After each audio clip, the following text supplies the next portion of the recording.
You be the judge again. We need judges, and so we're recruiting you. Here's the problem. Given a 2 to the n by 2 to the n square array filled with numbers in the range from 0 to 4 to the n minus 1 over 3, determine if it is correctly filled with exactly that many L-shaped triominoes, one each of the integers from 1 to 4 to the n minus 1 over 3. So suppose that n is 2. So that would give us a 4 by 4, 2 squared by 2 squared, 4 by 4 array. And 4 to the n minus 1 over 3 would be 5, because that would be 4 to the n would be 16, minus 1 is 15, over 3 is 5. So we need a 4 by 4 matrix filled with 5 triominoes and a single 0. And that is what we have here. Here's a 1 L-shaped triomino. Here is a 2 L-shaped triomino. Here is a 3. Here is a 4. Here is a 5, and that single 0. So this is what we're looking for, and this one is obviously wrong.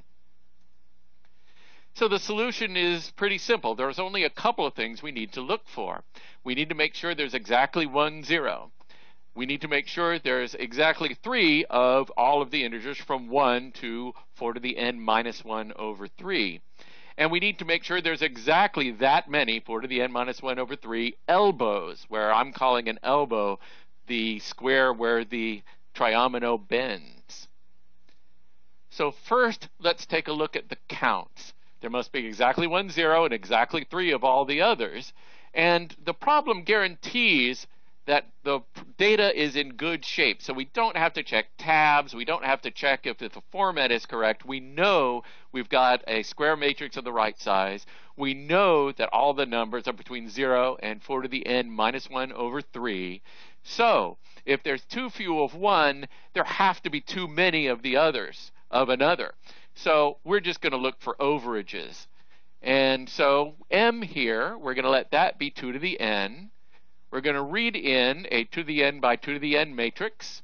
We're going to remember it, increment the count of that number we read in, and if that count is greater than 1 for 0 or 3 for everything else, then we know that we've failed. Otherwise, we're doing okay. So that checks those first two conditions, the counts. Now let's see how we can check the elbows. For the elbows, we're going to let k be this 4 to the n minus 1 over 3 number. That's quite a magic number. Now, test that the 3 cells, remember, if we've passed muster on those counts, then we know that there's exactly 3 of each number. So let's make sure that there's exactly 1 elbow, 1 center, and with 1 cell up or down, 1 cell left or right. So we're going to go through the matrix. If it's to the north, we're going to add 1 to this sum. We're going to calculate a sum for every one of these elements. If there's 1 to the north, add 1. If there's 1 to the south, add 1. If there's 1 to the west, add 2. If there's 1 to the east, add 2. The only way that we're at an elbow is if that sum is exactly 3. If there's exactly 1 to the north or south, exactly 1 to the east or west. So if that happens, we're going to decrement k. And if we get k all the way down to 0, then we succeed. If we don't get k all the way down to 0, then we fail. And that handles the elbows, and that is the solution to You Be the Judge Again.